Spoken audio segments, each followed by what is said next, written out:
Dígale su nombre y ocupación a la corte. Mi nombre es Lee Strobel. Soy profesor de pensamiento cristiano de la Universidad Bautista de Houston y autor de más de 20 libros sobre el cristianismo, entre ellos El caso de Cristo. ¿Podría ayudarme a demostrar la existencia de Jesucristo? Absolutamente, más allá de cualquier duda razonable. ¿Cómo? En realidad, este tribunal ya lo afirmó cuando nos llamaron a orden y me dieron la fecha. Nuestro calendario se ha dividido entre AC y DC, basados en el nacimiento de Jesús, que sería toda una hazaña si nunca existió. Más allá de eso, el historiador Gary Habermas enumera 39 fuentes antiguas para Jesús, donde enumera más de 100 hechos reportados acerca de su vida, enseñanzas, crucifixión y resurrección. De hecho, la evidencia histórica de la ejecución de Jesús es tan fuerte que uno de los estudiosos del Nuevo Testamento más famoso del mundo, Gerd Ludermann de Alemania, dijo: la muerte de Jesús como consecuencia de la crucifixión es indiscutible. Ahora, hay muy pocos hechos de la historia antigua que un historiador crítico como Gerd Ludermann diga que es indiscutible. Y una de ellas es la ejecución de Jesucristo. Discúlpeme, pero usted es creyente, ¿no es así? Un creyente de la Biblia. Culpable de los cargos. Dígame, ¿esto no influenciaría su percepción de la probabilidad de que Jesús existió? No, porque no es de percepción. Podemos reconstruir los hechos básicos acerca de Jesús de fuentes que no son cristianas fuera de la Biblia. Y Gerd Ludemann es un ateo. En otras palabras, podemos probar la existencia de Jesucristo solamente con el uso de fuentes que no tienen ninguna simpatía hacia el cristianismo. Como el historiador agnóstico Bud Ehrman dice, Jesús verdaderamente existió, nos guste o no. Lo pongo de esta forma. Negar la existencia de Jesús no hace que se vaya. Simplemente demuestra que no habrá ninguna prueba que los convenza. Gracias. No más preguntas, su señoría. Y experiencia para el archivo. Mi nombre es James Warner Wallace. Soy un detective de homicidios retirado del condado de Los Ángeles. ¿Y es el autor de este libro, Cristianismo Caso Congelado? Sí, así es. ¿Puede compartir el tema del libro con la corte, por favor? Un detective de homicidios investiga las afirmaciones de los evangelios. ¿Sería correcto decir que sus deberes como detective de homicidios incluyen la investigación de casos sin resolver? Sí, esa es y era mi especialidad. La mayoría de esos casos no se resuelven con ADN. Objeción. El abogado conduce y testifica, su señoría. Voy a parafrasear.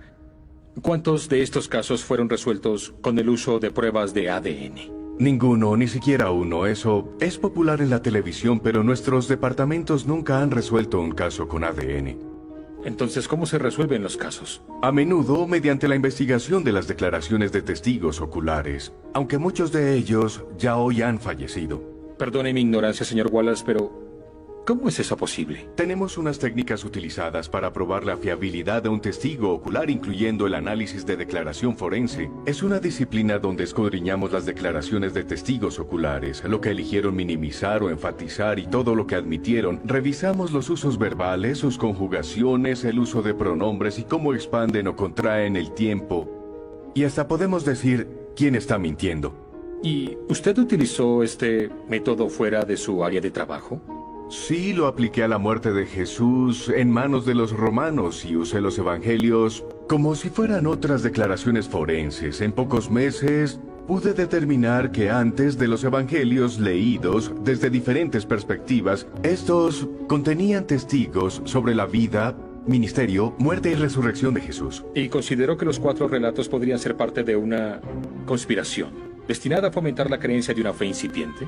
Debe considerar conspiraciones en los relatos de testigos oculares, pero conspiraciones exitosas suelen incluir el menor número de personas. Es más fácil para 2 personas mentir y mantener un secreto que para 20. Fue el problema con las teorías de conspiración relacionadas con los apóstoles del siglo I.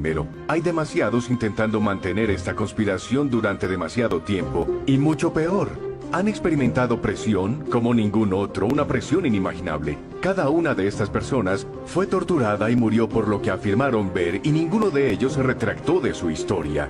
Así que la idea de que esto es una conspiración en el primer siglo es simplemente poco razonable. Y lo que veo en los evangelios es lo que llamo declaración soportada involuntaria por un testigo ¿Qué ocular. es una declaración soportada involuntaria por un testigo ocular? Si pudiera prestarme su Biblia.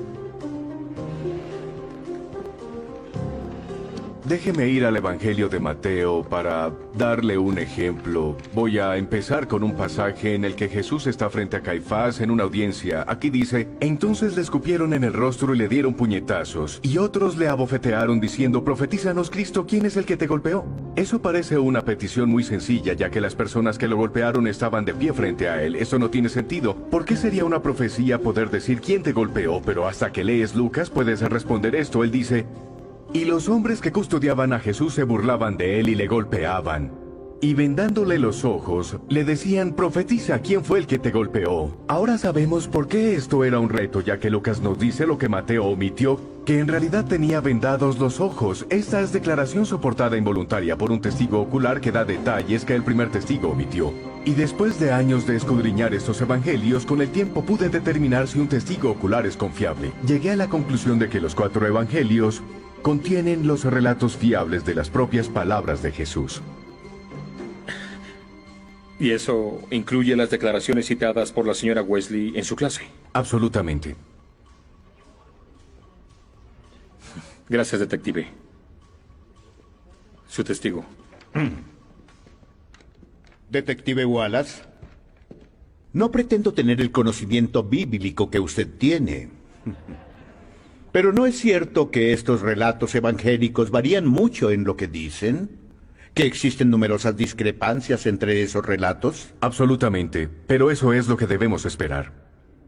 No lo entiendo muy bien, señor. Los relatos de testigos oculares confiables siempre difieren en la forma en que recuerdan la historia, su perspectiva, incluso dónde se encuentran. Cuando examiné los evangelios, intentaba determinar si eran relatos precisos y fiables a pesar de sus diferencias. Oh, y como cristiano devoto, ¿siente que tuvo éxito?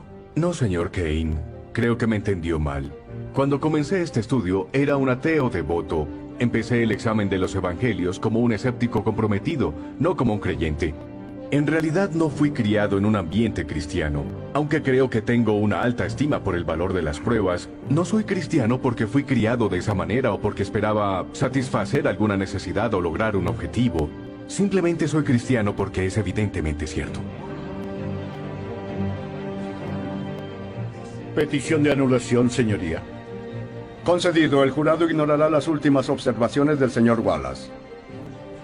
No hay más preguntas. El testigo se puede ir.